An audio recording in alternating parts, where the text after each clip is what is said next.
नमस्कार। SME express में आने वाले कुछ सेशंस में हम ग्राउंड कैंप्स करने वाले हैं। दरअसल 2024 में उद्यमियों को किस तरह की रणनीति बनानी चाहिए ताकि बदलते दौर में वो नए मौकों को टैप कर सकें। हम इंडस्ट्री के साथ मिलकर नई संभावनाओं को तलाशने की कोशिश करेंगे। साथ ही वोट ऑन अकाउंट से इंडस्ट्री की किस प्रकार की उम्मीदें हैं इसका भी जायजा लेंगे। कैंप्स की शुरुआत हम उत्तर प्रदेश के एक बड़े क्लस्टर आगरा से कर रहे हैं। कार्यक्रम में पार्टिसिपेट करने के लिए हमारे साथ कई खास मेहमान मौजूद हैं। पूरन डावर साहब, president Agra footwear manufacturers exporters chamber AFMEC, धन्यवाद डावर साहब। हमारे साथ हैं राजेश गोयल साहब, president national chamber of industries and commerce, आपका भी शुक्रिया। साथ ही मौजूद हैं मनीष अग्रवाल साहब, president wedding industry association Uttar प्रदेश, आप सभी का शुक्रिया। साथ ही हमारे साथ शहर के कुछ खास उद्यमी भी मौजूद हैं। हम कुछ ही देर में आपका भी रुख करेंगे, आपके सुझाव जानने की कोशिश करेंगे। किस तरह की आपकी उम्मीदें हैं और कारोबार करने को लेकर किस तरह से अभी सिनेरियो है, आगे को लेकर आपकी क्या अपेक्षाएं हैं। कुछ देर में हम आपके पास भी आएंगे, पर आइए बातचीत के सिलसिले को आइए हम सीधे शुरू करते हैं। शुरुआत डावर साहब आपसे करना चाहेंगे। हम जिस तरह से आगरा में मौजूद हैं और हमने ये देखा था कि पिछले दिनों जो फुटवेयर इंडस्ट्री है उसको जोग्राफिकल इंडिकेशन टैग जो है वो आगरा को जिस तरह से दिया गया है, इसको आप किस तरह से देखेंगे। साथ ही ये जो लोकल से नेशनल और नेशनल से फिर ग्लोबल सप्लाई चेन्स जो हैं उनमें भागीदारी बढ़ाने के लिए किस तरह के कदमों की और ज़रूरत है, आपका क्या आंकलन है। जिस तरह से आपने जीआई टैग की बात की, एक बड़ा मार्केटिंग टूल कह सकते हैं हम इसे, कि जहाँ से जिस प्रोडक्ट की ओरिजिन होता है, शुरुआत होती है और निश्चित रूप से उसको एज मिलती है, इसको हम बहुत अच्छी तरह से बनाने का प्रयास करेंगे। इंडस्ट्री एसोसिएशन के नाते हम लगातार प्रयास कर रहे हैं कि सरकार नीतियाँ बना रही है, अच्छी नीतियाँ बन रही हैं, वो नीतियाँ कैसे पहुँचें।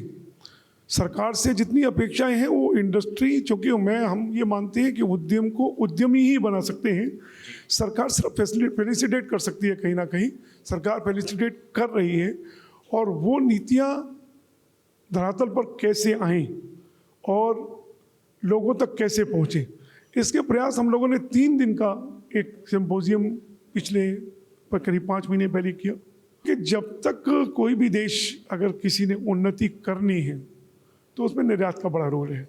जब तक आपका बैलेंस ऑफ ट्रेड जो अभी अच्छी खासी माइनस पे हमारा चलता है, वो न केवल हमको लेवल पर लाना है बल्कि एक पॉजिटिव बैलेंस ऑफ ट्रेड कैसे हो, इस और अगर हमको जाना है तो एमएसएमई का एक बड़ा रोल उसमें है। और लगातार जिस तरह से एमएसएमई की तरफ ध्यान दिया जा रहा है, एमएसएमई की तरफ नीतियाँ बनाई जा रही हैं। उत्तर प्रदेश सरकार ने जिस तरह से ओडीओपी की स्कीम को लाया, एक अनूठी पहल है कि 1 डिस्ट्रिक्ट 1 प्रोडक्ट के नाते एक एम्फेसिस देकर के उसको फोकस किया जाए। इसी तरह से जो आत्मनिर्भर भारत या लोकल फॉर वोकल की जो शुरू हुई है, वो उनके फल कहीं ना कहीं आ रहे हैं। और अच्छी बात यह कि मैन्युफैक्चरिंग सेक्टर से भी ये ग्रोथ काफ़ी आ रही है, क्योंकि मैन्युफैक्चरिंग सेक्टर में कहीं ना कहीं इंपोर्ट्स पर रोक लगी है। चाइना के प्रति सेंटिमेंट्स कम हुए हैं। देश को, इंडिया को लोग एक ग्लोबल मार्केट के रूप में भी देख रहे हैं और ग्लोबल फैक्ट्री के रूप में भी देख रहे हैं। जिस तरह से अभी QCOs लाए गए, क्वालिटी कंट्रोल ऑर्डर, उससे पहले टॉय इंडस्ट्री पर लाया गया, अभी फुटवेयर इंडस्ट्री पर लाया गया है और लगातार आज भी कुछ ऑटोमोबाइल इंडस्ट्री पर भी है। और ये भी लगातार ये जो QCOs आ रहे हैं वो कहीं ना कहीं हमारी गुणवत्ता में एक विश्वास जगाने वाली, और साथ ही जो एक डंपिंग हुआ करती थी, चाइना जो डंप किया करता था सस्ते प्रोडक्ट्स को, वो सस्ते प्रोडक्ट्स अब डंप नहीं हो पाएंगे। उसकी वजह से भारत का अपना मैन्युफैक्चरिंग सेक्टर जो है वो बढ़ रहा है। जी, हम आपके पास लौटते हैं, पर गोयल साहब आपसे हम ये समझना चाहेंगे, जैसे अर्थव्यवस्था में जो माइक्रो स्मॉल मीडियम उद्यमी है उनकी बड़ी भूमिका रहती है, और जैसे हम $5 ट्रिलियन इकोनॉमी की तरफ बढ़ते हैं उनकी भूमिका और खास रहने वाली है।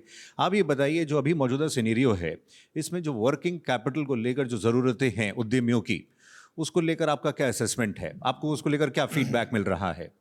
सेंट्रल गवर्नमेंट की जो स्कीम्स आई हैं और बैंकिंग सेक्टर और लैंडिंग सेक्टर को उन्होंने बहुत मजबूत किया है, और कोशिश कर रहे हैं कि एमएसएमई के लास्ट जो मतलब जो हमारा जो इंडस्ट्री का जो लास्ट सेक्टर है, छोटे से छोटा सेक्टर है, उसको भी पूरी मदद मिले।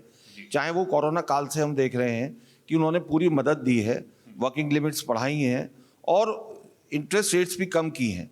जगह जगह इंटरेस्ट सबवेंशंस आ रहे हैं, सब्सिडीज़ आ रही हैं, जगह जगह पर फंड्स जो है इस तरह से एलोकेट किए जा रहे हैं कि इंटरेस्ट का लोड ना पड़े और मैन्युफैक्चरिंग और एक्सपोर्ट्स के लिए एमएसएमई आगे आए।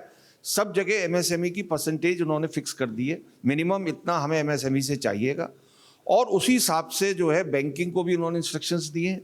तो अगर हमारे को विदाउट कोलेटरल छोटे एमएसएमई को अगर लोन मिलता है तो वो आगे बढ़ रहा है। स्किल मैनेजमेंट जो आ रहा था, स्किल मिशन आ रहा था, कौशल विकास कार्यक्रम आ रहे हैं, zero defect zero effect certificates आ रहे हैं, उद्यम आधार कार्ड आ रहे हैं, कई तरह की गवर्नमेंट्स की स्कीम्स आई हैं। उनसे जो है बहुत बल मिला है एमएसएमई को, और एमएसएमई का एक पॉजिटिव फ्रेम ऑफ माइंड से आगे बढ़ रही है और कोशिश कर रही है कि हम जो है ग्लोबली कम्पीट कर सकें। जी, हम आपके पास लौटते हैं। मनीष साहब, आपसे समझना चाहेंगे, हम देख रहे हैं उत्तर प्रदेश में टूरिज्म को जिस तरह से बूस्ट मिल रहा है, आंकड़े बता रहे हैं कि पिछले 9 महीने में करीब 32 करोड़ टूरिस्ट आए हैं। तो ऐसे में ये बताइए, यहाँ पर अगर हम बात करें, अपनी कल्चरल हेरिटेज है, यहाँ पर स्पिरिचुअल नज़रिए से अगर देखा जाए उसकी अपनी एक अहमियत है। इसके बीच में इसको बढ़ावा देने के लिए, जैसे हम देख रहे हैं आज के लिए वेडिंग डेस्टिनेशन हब की जो बात हो रही है, उस पर क्या गतिविधियाँ चल रही हैं, क्या आप हमारे साथ शेयर करना चाहेंगे? बहुत धन्यवाद मनचंदा जी। और मैं ये बताना चाहूँगा कि वेडिंग इंडस्ट्रीज़, वेडिंग फेटर्निटीज़ को लेकर बहुत सिंसियरिटी के साथ गवर्नमेंट भी इस सेक्टर्स को देख रही है। और हमारा प्रदेश, उत्तर प्रदेश, सांस्कृतिक, आध्यात्मिक सभी विरासत यहाँ पर बहुत ज़्यादा संख्या में है। जैसा कि आपने एक आंकड़े बताए कि इतने करोड़ पर्यटक आए, तो निश्चित ही अध्यात्म को लेकर अगर हम बात करें बनारस की, इधर अयोध्या की, इधर हम बात करें मथुरा की, तो बहुत पर्यटक आए हैं। और ऐतिहासिक दृष्टिकोण में अगर हम बात करें तो ताज एक बड़ा है, फतेहपुर सीकरी हमारे पास है। ऐतिहासिक दृष्टिकोण से भी हमारे पास बड़े पर्यटक आए। लेकिन इस सब के बावजूद भी आप देखें तो उत्तर प्रदेश में एकदम से वेडिंग डेस्टिनेशंस के रूप में उत्तर प्रदेश बड़ा डेवलप हुआ है।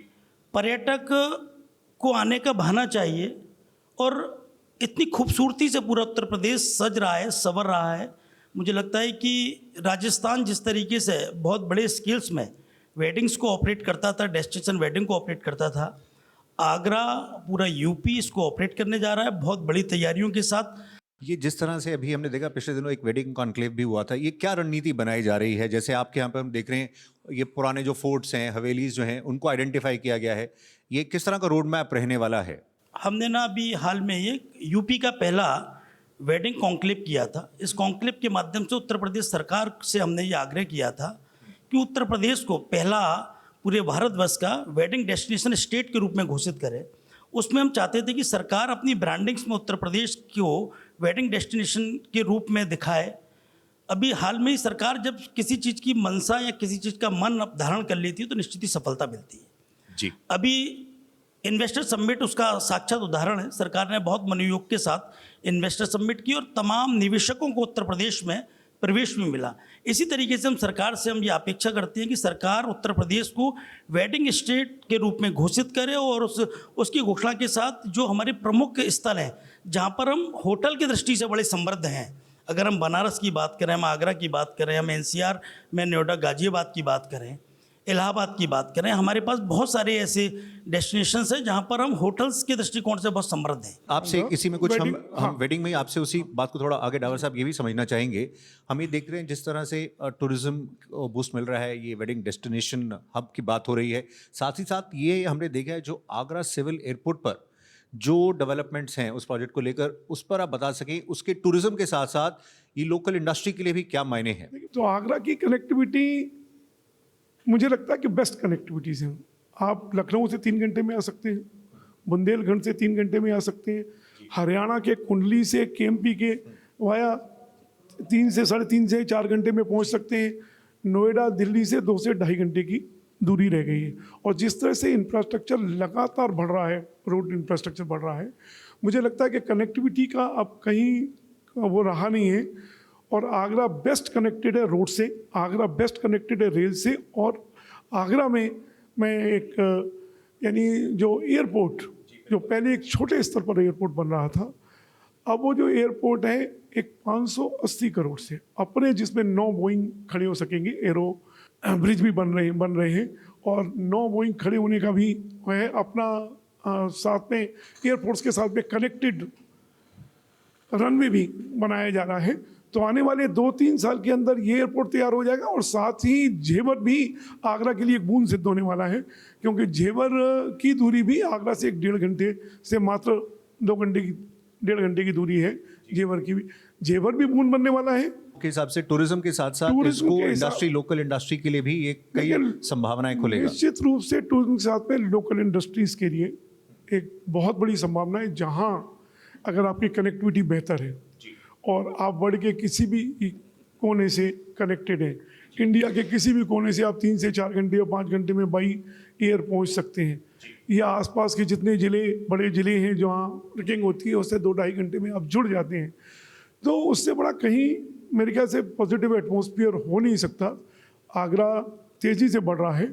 सिर्फ अभी कैपिटल कॉस्ट की आपने बात की थी, हमारी सरकार से सिर्फ अपेक्षा ये है कि मैन्युफैक्चरिंग सेक्टर के लिए कैपिटल कॉस्ट को कैसे कम किया जाए, कैश सब्सिडीज ना होकर के इंटरेस्ट सबवेंशन जो है एक मेन फोकस होना चाहिए। मैन्युफैक्चरिंग सेक्टर के लिए स्पेसिफिक कहीं ना कहीं सरकार को एक मैन्युफैक्चरिंग सेक्टर बैंकिंग अलग से बनानी चाहिए और उसके लिए इंटरेस्ट सबवेंशन की व्यवस्था करना चाहिए। गोयल साहब आपके पास आएंगे, पर मनीष जी उससे पहले इसी पहलू पर आपसे एक राय चाहेंगे। आपको क्या लगता है किसी तरह का इंडस्ट्री को टैक्स में कुछ कंसेशन या कैसे और प्रोत्साहित किया जाए इस तरफ, और आकर्षित कैसे किया जाए? हमारी इंडस्ट्री के लिए सबसे प्रमुख बात तो अभी हाल में ही हुई कि आदरणीय प्रधानमंत्री जी ने एक तो मन की बात में हमारी इंडस्ट्रीज़ को कहा कि पूरे भारतवर्ष की वेडिंग इंडस्ट्री बड़ी तेज़ी से ग्रो कर रही है और उसके बड़े आंकड़े भी आपने बताए। और दूसरी बार उन्होंने उत्तराखंड में ही एक वेड इंडिया कर एक स्लोगन दिया और उन्होंने कहा कि भारत का वैवाहिक उद्योग और व्यापार कैसे बढ़े इसकी चिंता उन्होंने जाहिर करी। तो निश्चित ही मुझे लगता है कि बड़ी बात है और मुझे लगता है कि पर्यटन के भी विभिन्न पहलुओं पर हमें सोचना होगा। पर्यटकों को आकर्षण करने के लिए आध्यात्मिक और ऐतिहासिक धरोहरें जरूर हैं, लेकिन हमें निश्चित ही कुछ ऐसे भी इंतजाम करने होंगे जिससे कि पर्यटक लगातार, चूँकि पर्यटन का जो धंधा है वो सीजन का धंधा है। अगर हम विदेशों की बात करें, फॉरेनर्स की बात करें, ठंड में हमारे पास अधिक आते हैं, और अगर हम लोकल डोमेस्टिक टूरिस्ट की बात करें तो डोमेस्टिक टूरिस्ट हमारे पास छुट्टियों के सीज़न में ज़्यादा आता है, लेकिन अदर दिन हमारे पास 5 से 6, 7, 8 महीने ऐसे होते हैं जो हम ऑफ सीजन के रूप में देखते हैं। तो मुझे लगता है कि एक वेडिंग डेस्टिनेशन से एक ऐसा विकल्प के रूप में देखा जाता है जिससे कि पर्यटक और जो हमारे वैवाहिक परिवार से जुड़े हुए अतिथि हैं वो निश्चित ही आते हैं और एक जगह पे 200 रूम लगते हैं। तो हमें लगता है कि सरकार 2024 में इस इंडस्ट्रीज़ को जरूर कुछ राहत पैकेज के रूप में दे। टैक्सेशन पे जो हमारा 18% GST का स्लैब है, निश्चित ही चूँकि कैमरे पर बात है इसलिए बताना चाहूँगा कि हमारे यहाँ जो भी ग्राहक है और जो भी रिसीवर्स है उन सब के बीच में कुछ लेन देन होते हैं। तो हमें लगता है कि अगर सरकार इसमें कोई टैक्सेशन पर छूट, अगर GST पे कोई छूट देने की बात करती है, 5% के स्लैब में इसको लाने की बात करती है, तो निश्चित ही हमें एक बड़ा इसमें लाभ भी मिलेगा और ये एक राहत की बात। हमारे साथ शहर के कुछ खास उद्यमी भी मौजूद हैं। आइए अब उनका रुख करते हैं और देखते हैं कि उनकी तरफ से किस प्रकार के सुझाव हैं। जो डायरेक्ट FDI समझा जाता है, क्योंकि वो करीब प्रति व्यक्ति भारतीय से अगर हम कंपेयर करें तो 4 से 5 गुना विदेशी पूंजी बाहर से लाता है और भारत में छोड़ जाता है। तो हमें पूंजीगत लाभ जो है उसको ध्यान रखते हुए विदेशी पर्यटक को भी बढ़ावा देने की योजनाएं आगे बढ़ानी पड़ेंगी। शेड्यूल एयरक्राफ्ट अब उपलब्ध हैं, एयरलाइंस उपलब्ध हैं, लेकिन चार्टर की संख्या उतनी ही है। अंतर्राष्ट्रीय पर्यटक भी सीधे चार्टर लेकर आगरा आते थे। अभी ई वीज़ा शुरू हो जाने के बाद आगरा के हवाई अड्डे पर ई वीज़ा प्रोसेसिंग नहीं है। ई वीज़ा प्रोसेसिंग ना होने से आगरा को नुकसान हो रहा है। सबसे इम्पोर्टेंट बात है लैब की। जो हजारों की लाखों की संख्या में हम लोग आगरा में जूते बनाते हैं, बट जो लैब हैं आगरा में वो 1 या 2 लैब स्थापित हैं VIS के जो नॉर्म्स को फुलफिल करवा पाएंगी। तो ये बड़ी दिक्कत का विषय है। सरकार ये व्यवस्था कर पाए कि हम ज़्यादा से ज़्यादा लैब की स्थापना कर पाएँ, जो कि कम से कम दाम में जो छोटे छोटे कारखाने हैं जो जूते बना रहे हैं उनकी कैस्टिंग करवा पाएँ। अगर कोई उद्यमी कोई प्राइवेट सेक्टर की इंडस्ट्री प्राइवेट लैंड पे खोलना चाहता है तो सबसे बड़ी परेशानी उसको एक्सटर्नल डेवलपमेंट चार्ज पे लेके आती है। अगर आगरा विकास प्राधिकरण के क्षेत्र में कोई इंडस्ट्री खोलता है तो उसको 2,500 रुपये वर्ग metre external development charges payment करना पड़ता है, जो बहुत ज़्यादा अत्यधिक है। और एमएसएमई सेक्टर वैसे ही कैपिटल के लिए काफ़ी शॉर्ट रहता है। आप देख रहे हैं एसएमई एक्सप्रेस का आगरा राउंड। फिलहाल वक्त ब्रेक का है, हम जल्द ही लौटते हैं।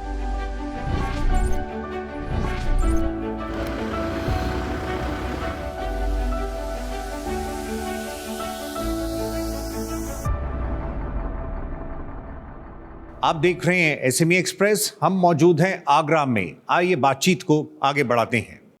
गोयल साहब के पास अब हम चलेंगे। गोयल साहब, आप हमें बताइए, हम बात कर रहे हैं नए मौक़ों की। ऐसे में एक बड़ी प्रॉब्लम जो इंडस्ट्री के सामने रहती है एमएसएमई के, वो है पेमेंट में देरी।